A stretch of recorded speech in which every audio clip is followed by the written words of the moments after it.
Bismillahirrahmanirrahim. Assalamu alaikum guys. My name is Mubashir Bashir and you are welcome into Access of English Learning. आज हम बात करने जा रहे हैं पोजेसिव एडजेक्टिव के बारे में। हम जानेंगे कि पोजेसिव एडजेक्टिव की डेफिनेशन क्या होती है, पोजेसिव का मतलब क्या होता है और इसका इस्तेमाल कैसे होता है और कब होता है, कौन सा रूल कब इस्तेमाल करना है और कौन सा प्रिंसिपल किस स्टेटमेंट के साथ आएगा, ये आज हम बात करेंगे और जानेंगे कि पोजेसिव एडजेक्टिव कितना आसान और मुश्किल है। इससे पहले कि हम एग्जांपल्स और रूल्स की तरफ जाएं, पोजेसिव एडजेक्टिव को उर्दू में कहते हैं सिफ़्ते मलकियत।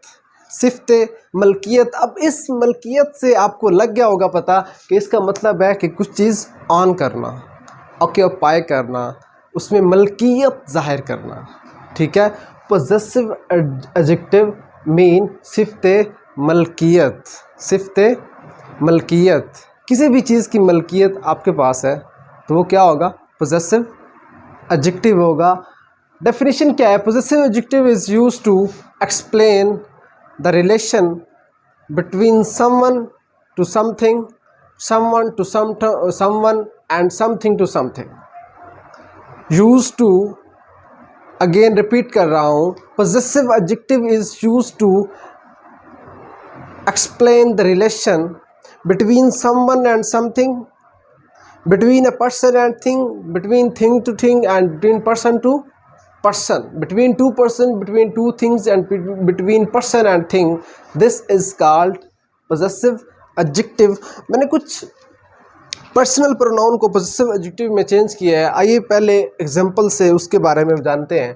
आई, माई, आई, माई और माइन होता है। We, our, you, your, he, his, she, her, they और दियर।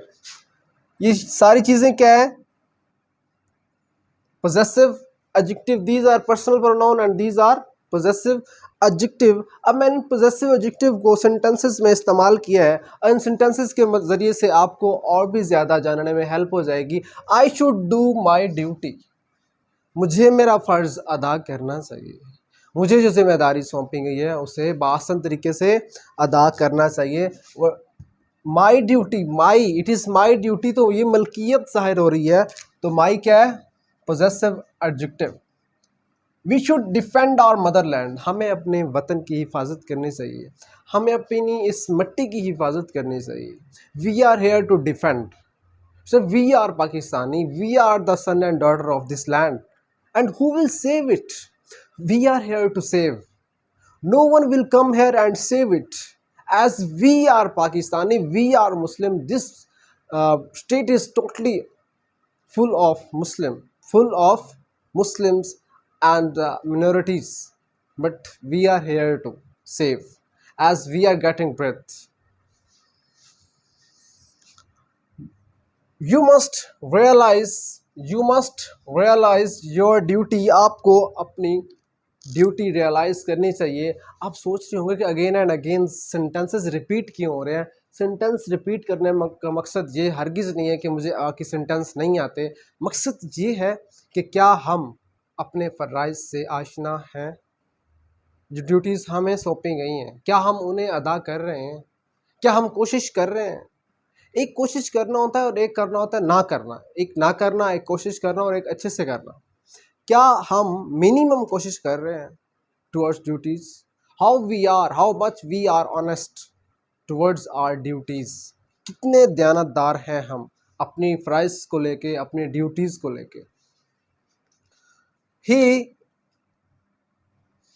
he is explaining his ideas, he personal pronoun and his is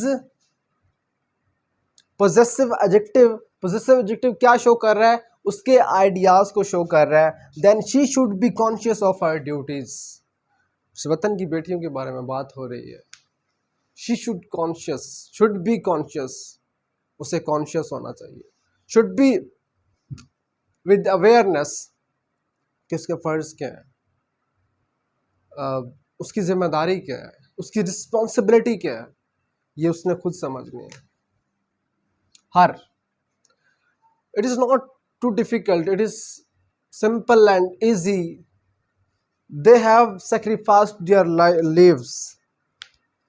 They have sacrificed their lives. उन्होंने वतन के लिए अपनी जानें कुर्बान कर दी। किन्होंने?